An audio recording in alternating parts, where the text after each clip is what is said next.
February 8, 2011, I hereby assume the position as Officer in Charge, Butuan City Police Office, effective this date, and I sign in your presence.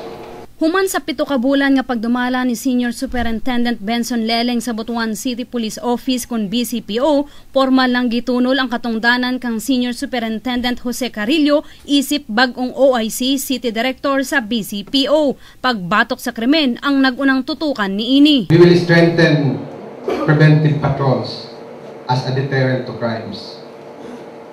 There should be police visibility. Dapat makita ng mga tao ng sa Butuan ang mga pulis.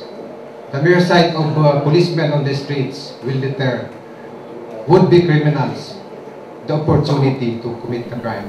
Dako ang nahimong pagsalig ni Butuan City Mayor June Amante ug ni PNP Caraga Regional Director Chief Superintendent Reynaldo Rafal sa bag-ong OIC. I put my trust in his hands and the lives and properties of the people in Butuan City.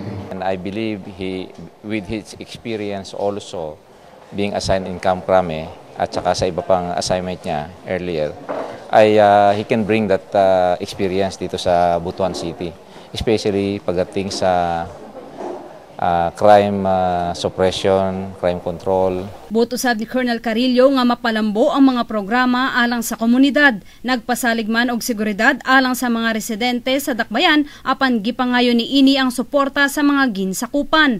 Si Colonel Carillo, batchmate ni Colonel Benson Leleng sa PNPA Class 1985 ug kanhi Directorate for Logistics sa PNP, una pa nahimong OIC sa BCPO. Jess Patrol sa Caraga.